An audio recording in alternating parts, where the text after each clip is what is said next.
Hi, this is Randy Finney with Right Side of the Chart, and this is a early session, actually mid morning session update for Friday, November 8th, 2019. And what I want to do in this, give you my word, I'll keep this one a little shorter. I know some of these videos have been running a lot longer than most probably want to watch, but again, the problem is I'm covering too many assets, and there are a lot of asset classes that are interrelated, like the markets and the risk-on, risk-off assets. But here, I'm going to keep it very short and sweet, just give you a few trade ideas to focus on right now. It's not all-inclusive. Start out with the markets, like I usually do if I'm going to cover those. So far, we're holding 8,200. Remember, when you're trading a 60-minute time frame, or any time frame, a weekly time frame, like gold, right now I'm watching how we close the week on the precious metals, treasuries, and on a 60-minute chart, all that really matters is your 60-minute candle closes. So if you look closely today, you can see that NQ had come in and made a run at both a break of the trend line and that 8,200 level, but it whipped right back up. And this is your candle right here. It's green, the current candle we're working on. So you can see that little shadow or tail below. That doesn't matter because you don't have a confirmed sell signal. You didn't close. Had that been a big red candle close there, yeah, you have a sell signal you can short with a stop somewhat above or above the trend line, but so far just another test. And we've been chopping through here kind of erratically, and those are not a single impulsive convincing candle. Now it could come soon. We're really testing this line over and over in that big 8,200 level. Here I go kind of rambling on. I should have already been off NQ, but let me just show you. There it is. I wanted to say this. Somebody asked new member about do I factor in reaction lows and highs. There's I think it's 81.61 right there. I certainly do, but a single reaction high, and again, it's chart reading is highly subjective. I can just tell you, I look at this chart, yes, I see reaction lows. Sometimes I do take them into consideration, and there is also a reaction high there. So best, what I see is if we get a breakdown, number one, that reaction low is too close to a major breakdown. This is that trend line I'm talking, not a major, but a short-term signal. You break that, you get a red candle, you're probably coming down pretty quick to 81, my first target here, about 81.23. Therefore, breakdown of that, yes, is that minor support or a support level? Sure. You get reactions all over the place. And in chart reading, you just have to determine which ones are going to produce a reaction and which ones aren't. So what do? Do you cover there on a breakdown? That's not enough meat on the bone on a short trade. Do you hold off to that level's taken out? In my opinion, no, because you're in no man's land once it breaks. I call no man's land, that's my term for when a security is smack between support and resistance. Support is 8,200. My first target is 81.22 and change or so. And therefore, if you broke down, 8,200 then becomes resistance. Support once broken is resistance, and this is your first support. So, to make it very clear, yes, that's based on the divergences, everything else. I think when we finally get that sell signal, if and when it comes soon, we'll come down, and at most just a minor blip there. Come down, probably have a reaction on that target, and then most likely continue down to that next one there. But right now, let's be very clear. Zero sell signals on the U.S. equity markets. So like I say, divergences are not a sell signal. They're merely an indication that a trend change or correction is likely. All right, let's look at, before we get off the broad markets, let's look at QQQ. Remember, you might trade NQ only, you might trade ES, you might trade RTY, IWM, but you want to look at all of these charts, even the ETFs. Because during regular trading hours, there's more money coming in and out of QQQ, I believe, if I'm not mistaken, quite a bit more than NQ. So you want to watch QQQ. What happened with QQQ today? Well, we limp below there, and that is exactly not an impulsive breakdown. You have a tiny little candle body. We close a 60-minute candle just a hair below. These aren't convincing breakdowns. You can move above and below support level. And so really two things happened, or a few things happened so far today on QQQ. Remember, we had a pretty important level right here, short-term level. It was support, it broke, took us down to that trend line. We came back, 1, 2, 3 candles, stopped it cold, finally we gapped above it. That's additional validation that that's an important support level. There's a reaction, a gap, came back down to it. So right around the time you're flirting with the trend line with an unconvincing breakdown, you fell and you found support again on this trend line right here, and then they rallied it back up. Now we're at resistance. So This is all micro stuff, guys. If you're swing traders, like I said, there's not nothing that could possibly happen today would, short of a, nuclear bomb going off and a, 10% drop in the indexes, nothing could give us a solid sell signal for long-term trend traders. In other words, those weekly and monthly primary uptrend lines, moving averages, we're comfortably above those now. So all I'm focusing now on short-term trading ops. And so again, if you're a swing trader and you're waiting to short the next big correction in the stock market, maybe it comes soon, but right now it's probably not going to come today. At best, you're looking, if we can break today's lows pretty much, that opens the door for an active trader to game something along these lines here. Otherwise, the trend is up. No reason to fight it. There's plenty of other places to make money right now, which I'm about to roll into here. All right, let's start with, I threw out 2 trade ideas today. First was Camping World. Now, I had on my watch list yesterday, at the very top, I had 2 stocks. I was waiting for them to report. Both of them reported yesterday, one before and one after the close. One was CWH, and I encourage you to read the comments section below. Somebody asked about it and the move and all that, and how did I find it or whatever. There was a lot in this chart, and I know sometimes I work to get the notes out to you guys, get these charts done. It takes a while to screenshot, make sure I have the levels right, adjust these targets. What do I mean by that? 1627 is not the resistance level. The resistance level is at 1638. So from experience, I look at a level and say, okay, well, if they step in a little shy, where should that be? So it takes a while, and that's why I throw out a lot more unofficial trade ideas. Those are just the actual resistance levels. You guys can then, close your, take profits a little shy. Why do I list multiple targets? It's in the FAQ page under the resources tab. The right side of the chart support center gives a reason for this. Quick trader, you might want to take the money and run at T1. Each target is where a reaction is likely, but based on the chart pattern, I wouldn't list a final target if I didn't think there was a decent chance of it being hit.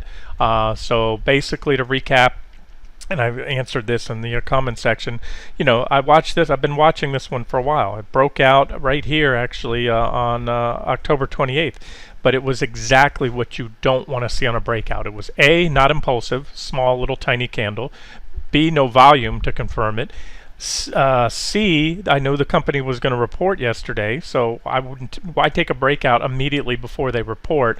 You're risking a gap against your position. Or even today, it ran down. The initial reaction to earnings was negative. It probably would have stopped you out. And then finally, D, or whatever letter I'm on now, you guys have heard me say very often, I have a term I call a BOD level, BOD trend line. In this case, it's a benefit of the doubt resistance level. You have 2 levels.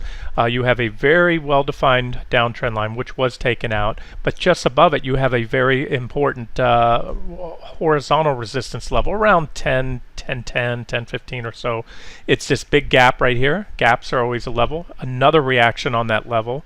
And then recently, after it broke out, boom, boom, boom, boom, boom. That's what stopped it. So therefore, as I was, composing the post, we were still below. I was giving it a little margin of error, saying 1015, I'm sorry, would trigger, would clearly put that level in the rearview mirror, and that's what happened. So, it either works out or doesn't. So far, so good, because it's moving up. Volume, I'd have to check the average volume, but it looks good so far. Yeah, you can tell right now. Here's your daily volume bar. We're only an hour or so into trading, and already equals the total daily volume over the last several weeks here. So by all accounts, there are no guarantees in trading. Let me say that, but you have all the check marks you want to see. That's it. So we'll see. And it's a growth and income trade, meaning the dividend yield is, this is showing 6.25 on Yahoo. It showed 3.5 or so, 3 and change. Either way, 3% dividend yield with the potential for growth. That's what I call a growth and income trade. 83% upside if that final target's hit. And even if just that first target's hit, you're talking 29%. And I'll update it as it goes. If and when it gets there, it'll, depending on what the charts look like, I'll let you know my thoughts, whether I think you should take the money and run, or continue to trail stops, or take partial profits. That's up to you. Now, Moving on, in the comments section below CWH, I added, and this one I'm kicking myself for because I was going to post this today. I spent so much time on the charts I'm watching this morning. It takes quite a while to get those marked up. Then I rolled into, I wanted to get CLVS, or the one I just showed you, Camping World out. And I was going to follow up with this one, and this sucker went. And it yesterday, it had broken out. Then it reported yesterday as well. So you had a breakout of this trend line, divergent low, positive divergence, everything I like to see in a chart. And even today it hadn't run yet, but by the time I got around to it, it did. See, it opened up right about where it was yesterday, and it just started to go from there. A little bull flag and continued up. Now it's up 25%. I posted it there in the comments section. I posted it in the trading room. I've scaled into 3 lots so far today. My third and last was when 507 was taken out, and that's what I posted, I believe, in the trading room and on the comments section. And I think this one's coming up here at least 629. I'm just going to continue to trail up stops. I'll move them up soon, probably after this video, to my average entry price and let it run because, biotechs like this, they are very aggressive. Let me say that. You got to watch out. Things like clinical trials can come out of the blue. FDA shooting down, someone in phase 2 or phase 3, whatever level they are. So there's always risk when trading biotechs, but fewer stocks can move so fast. This is the type of stock that from that 507 level, if you took it, after it broke that, after I posted that chart, 23, about 24% up here to my next target, about 629, unadjusted target, by the way. So you want to step in, maybe take profits if that's your target, just shy. And I'll have to zero that in. That high right there was 620, so maybe that line should be a little lower. Let's work it down a little bit because I've just, when I go through these charts, there's setups at first. And again, that's why it takes a while to get the official trades out. I start to zero things in. Like I'm doing right now. There it is. So that's really the resistance level. But I'll tell you, on this one, you have a lot of upside momentum. You'll probably hit it. And then if you take it out, it is a big old thin zone. What's a thin zone? Well, let's turn on the volume at price histogram and I'll show you what a thin zone is. A thin zone is very comparable to a gap. A thin zone is where you see these bars and then it's real thin in here. That means stock had support here, broke support, and in relatively quick order it fell here with not a lot of trades. That's what the volume at price histogram tells you. It shows you at each price how much volume occurred on a stock. Unlike this just shows you down here, your volume bars, how much volume occurred each day on the stock. So similar but not the same. And if you have a gap, of course, on a chart, let's just say that Clovis gapped down from right here and didn't open up until right here, you would have zero, nothing, no volume at price histogram bars. But again, I say this, it's the same net effect because very few traders bought and sold or very few shares exchanged hands. And so what I'm getting at, yes, there's a gap here, there are 2 gaps in between, and either of those gaps are likely to produce a reaction, gap 1 and gap 2. However, that's looking at it's a big old thin zone, but you can see the bottom of the really thin when you come in here right around to that level. So I'll make this short. This is how I think this stock will play out. If the party continues, as long as the party continues in the market, this is a Nasdaq stock, and if and when we get more than just a pullback in the broad markets, we start to get a good old 10-15+% correction. It's probably going to take a lot of stocks down with it, but this one may fly under the radar. But this is what it should look like if this one plays out as I suspect. And ultimately, this would be my max target right here. So depending on how things go, I may just let that position ride.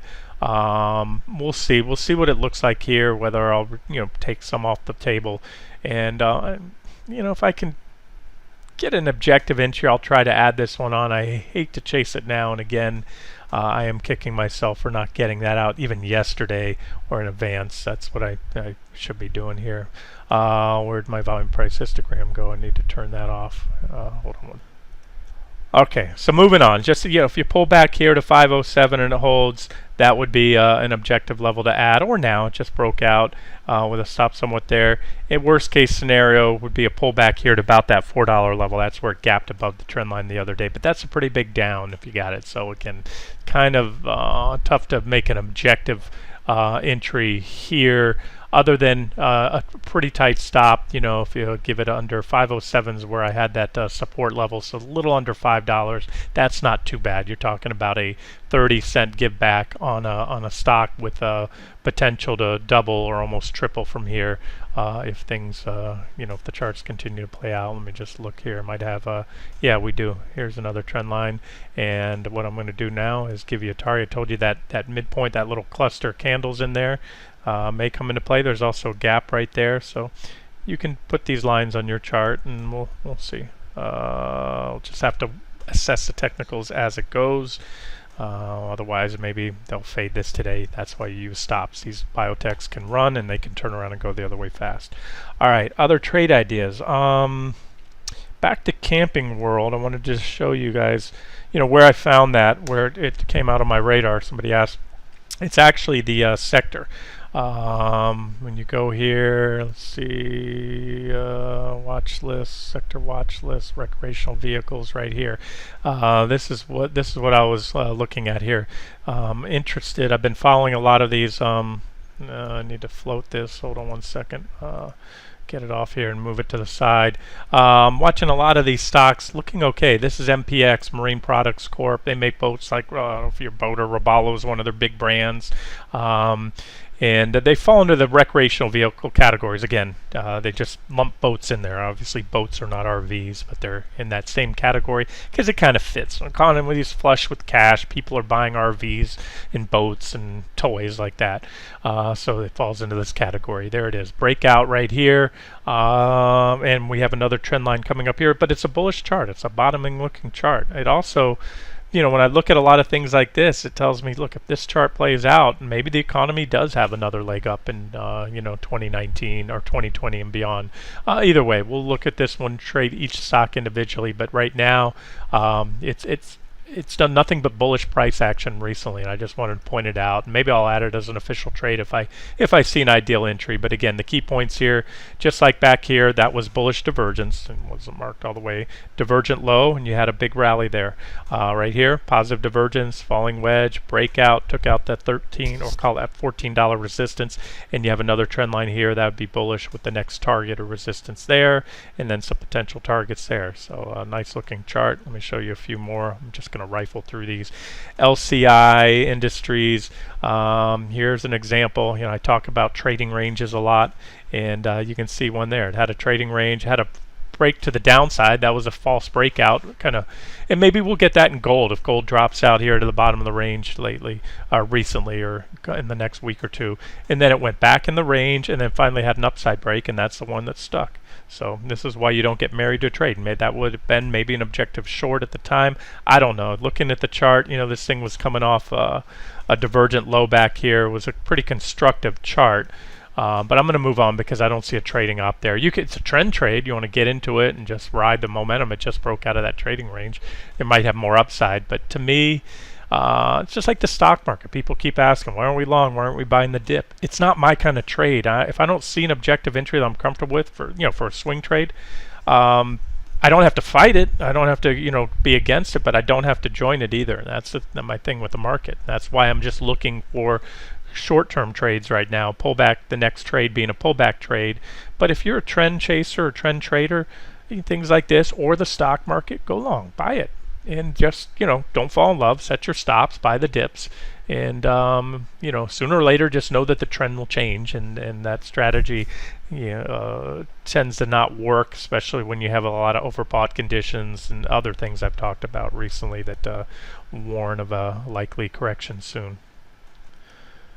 All right, I need to go on a little faster here so I can get the time on this video. Okay, Hog, this is Harley Davidson.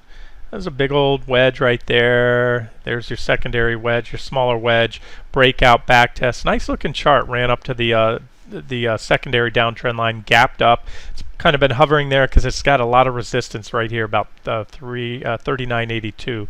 And what I'm pointing out here is these are your RVs, recreational vehicles. Obviously, Yes, you guys know Harley Davidson doesn't make RVs, they make motorcycles, but again, it's lumped in that category. You're not buying a Harley or a Winnebago or that new boat when you lose your job during a recession. So these are stocks that are, saying right now, and we all know this, the consumer's doing well, but again, constructive charts, I wanted to point that out. So these are stocks, all of these so far, that I'd rather be long than short. And PII, Polaris Industries, they make the Polaris, the UTVs, side-by-sides, they call them, look like the golf carts with the four-wheel drive and those things hunters use and trail riders, stuff like that. And again, another chart that looks interesting. Big level right here at about 102.84. Why? All these reactions back here, it was support broke, we didn't meander on through there, we fell hard, came back tested once, twice, 3 times a charm. We're there now, so we're in this trading range. However, here's your BOD trend line. If it pops above there, that is bullish, but you do have a potential trend line coming into play. I just wanted to point it out. Now, should the market reverse, Polaris will probably reverse, and one could make a case to short here at the top of the trading range. That's a simple MO when you're in a trading range. You short the rips to the highs, and or sell your longs when it gets there, and either swing down to the bottom or maybe the midpoint of the channel. In most cases, a midpoint will often act as support and resistance. However, I'm seeing too many bullish developments in the sector, which would make me not want to short this one right now. Although I can make a case to, and I may say that today. I may be short this stock tomorrow or next week, depending on what I see in the market. But I don't want to fight a lot of stocks.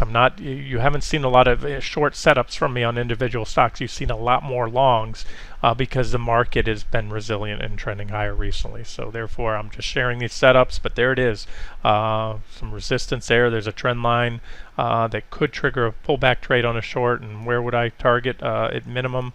If we get that, it'd be right here. All right, THO. Thor Industries, another one in that sector. Beautiful. Look at this bullish falling wedge pattern, breakout back test. But by the time I came across this sector about a week or two ago, it was already too close to my first target. I'm going to add a level here. Now that may be, here's how I would play this one. Had I seen it back here, taken the breakout or the back test, I would be targeting that 71.17 level, that, or just about under it. Very good resistance level. Certainly I expect a reaction there. Now, if it pulls back and the economy and the stock market's holding up, that $60 level is an objective level to buy back in for a swing up to that next target there. Otherwise, watch maybe a back test of the wedge. But at that point, a back test of wedge, it would be giving back a lot of the profits. It's possible potential, but I just wanted to point out this is a constructive chart right now. Again, it's too close to the first target for me to take a long here. I'd rather wait for a pullback or a reaction off that level, or some consolidation, maybe a break of that level, and then take it up to that next target there. But again, a common theme here, a lot of these are looking pretty constructive, the charts in this sector. And there's Winnebago, king of RVs, one of them. I don't like it. Did break above resistance recently, this 46.60 level, but it's getting a little lofty. But again, it's a constructive chart. It's been moving up. I just want to point that out, but not one of my favorites. I pointed out those that I think are better trading ops. Here's Fox, FOXF, Fox Factory Holding. There's support right there, around 59.39. You can buy it on that support or short it on a break below. Again, if things are looking good now because there's been this second wind the market's gotten recently, because just the latest flow of economic data has been more positive. It's been ebbing and flowing lately. So right now where everyone's saying, whoosh, the odds of recession are now diminished, we're going to go on to new highs. I think what happens, I know this, the news ebbs and flows. Next week we have some more economic reports coming out, including CPI. I think that's Wednesday. That's a big one. I think inflation's going to start ticking up. I think it's going to kind of put the brakes on things here sooner or later. All right, a few more going on and on here. But again, these are trade ideas. Malibu Boats. That one I had here, but I missed the day of the breakout. By the time I saw it, it was too much, or I would have considered this one as an official trade idea. And this is what I'm doing now. I'm sharing these trade ideas because they still may offer objective entries. Beautiful downtrend line plus 35.26 resistance. Gap right there. Big old gap right there more recently. Reaction there. Beautiful. Just a very, very objective long entry. But at this point, it ran a little too much for me to want to chase it here, but maybe on a pullback. That's why I'm pointing it out to you guys. You just replicate these charts, watch them, follow these stocks. I may or may not follow up with some of these. It's hard to keep track of as many stocks as I do, but maybe look for something like that. Obviously, a failed breakout would be pretty bearish, but as of now, it's a common theme. The other day in the video, I covered Bombardier, which is a Canadian company located in the Quebec province, and I told you that they make Sea-Doos and Ski-Doos. I used to have Sea-Doos, those are like jet skis on the water. And I was wrong. They must have spun it off.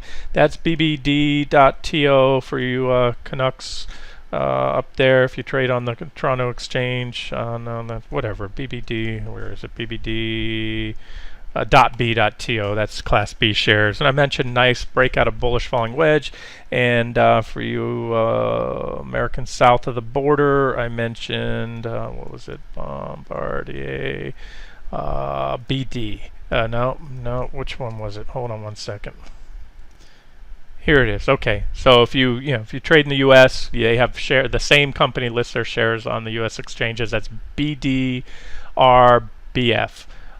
Pink sheet stock, I believe. But there it is. It's broke out the other day. I've got to check earnings. I can't remember if I covered that in the video, but it's looking pretty good here. If it can get much above that 150-ish level, it's at 150 right now. You can see potential targets. That's a constructive chart. Divergent low, everything I like to see.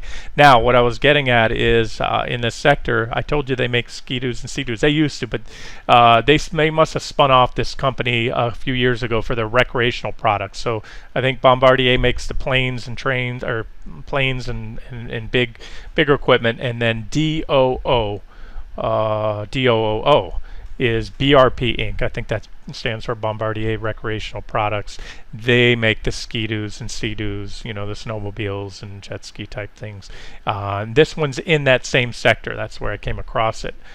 So that's in the recreational vehicles sector. Looking a little lofty. Wouldn't want to chase it here like the parent company or the old company. They are separate companies now, but both located in the Quebec province, Canada. So again, I think this one just got spun off a while ago. I just want to make that clarification for what it's worth. All right, and then a couple more videos getting longer than I want, but I'm sharing a lot of trade ideas that stand out. And again, it's the common theme. I'm running through this recreational vehicles list. MCFT, MCBC Holdings. Not exactly sure what they make. Breakout, back test, beautiful technicals, just beautiful technicals on this chart. Resistance. Boom, breakdown. Boom, look at all these reactions there. Resistance there, a little basing pattern, double bottom, positive divergences. Went on to break out above the 1520 level, then broke out the downtrend line, made a perfect back test, rallied up. So now this is big resistance right here, about 1816, but you have a BOD trend line just above it. Give it the benefit of the doubt. Maybe a starter position there, but I wouldn't take a full position if and until that trend line went, and then you can see up there 21.15. That's certainly an initial target, and certainly where I expect a reaction. I can tell you with a high degree of confidence, if I take this stock, I won't be trailing stops. If it gets there, I'll be taking profits because I would expect a reaction off that level, even though it's a breakout of a pretty important downtrend line. So I might trade it something like this, take it a little bit here, maybe add to a full position there, take profits there, recycle back in if and when we get a back test of the trend line, and then look to position long on the next breakout of 21.15 and then target somewhere up there. I'll have to revisit it later. Again, that's if the economy holds up, guys. I'm looking at these stocks and I'm saying almost 11 years into the longest economic expansion in history. Yeah, I know the consumer's doing well, unemployment's low, yada yada, but that's where everything ends. Just when everything can't get any better, and it's been that way for too long, and there's reasons for it. I won't digress too much, but you cannot have an economy that just goes up forever. You create excesses and imbalances, competition among companies, poorly run companies that are staying afloat because of the economy and the easy money, and then it leads to the inevitable corrections and recessions and bear markets that we have always had and always will have, because that's a natural part of the business cycle, no different from the seasons. Winter follows fall, spring follows winter, summer follows spring. It's always been that way, and it'll always be that way, and it will be with the financial markets too. You'll never have a perpetual bull market or a perpetual economic expansion. You just won't. All right, next one up is, I already covered CHW. Yes, I did. We're in that one. REVG, I've covered this one in the past. They build ambulances and things like that, and other trucks. Not crazy about the chart right now, and that one I don't see a lot. All right, that's all the stocks in that sector. Let me see if I have any other trade ideas for you. I do, although you know what, you can't see it up in here. And let me get to the chart of, I have other charts here for you. Palladium, I told you guys recently, this one I'm on watch for a short. And I had been short it, covered it today, but went back long because I covered it at support and it took out that support. So it's down 3%. Remember, we had this price channel here on the daily. I mentioned it broke down the other day, but I was holding off for an official trade because knowing this one, I wanted to see a little bit more evidence. Good thing it bounced back up. It back tested the price channel from below, but today an impulsive rejection. So it's headed down. Looks like pretty good down to my first target there. There's some minor support right here. I'm going to add that line. I'm holding off as an official trade now, but it may be soon, because what I'm looking for is the next big, correction like we've had back here in this one. The futures chart, where is it? Palladium, right here. There's where it was. So that's where I covered today at 1739, because you had price support and trendline support. This is a 60-minute chart right here, and you can see a beautiful trend line, but boom, we've smashed down through it. But there's pretty decent, so actually we're right on support. This level right here is pretty good support.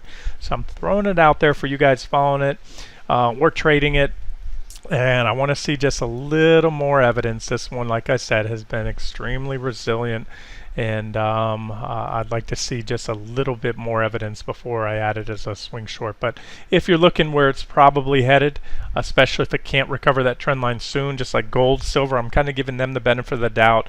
I think the buyers are going to step in here and probably close gold and silver up, and treasuries up or very near those key trend lines, and maybe rally them next week. And if so, this one could catch a bid because it is a precious metal, although it's kind of been marching to its own drumbeat lately. But there it is, some pretty big levels that I'll be targeting on this one. You can see, and just want to throw it out there to you guys and just kind of mention it as a soft trade idea, not so much a hard trade idea now, unless you're in it. And if you're in it, look, it broke down, trail it down. Just don't let it get back above 1739 or 1740 and or that trend line, because that would be a fake out, false breakout.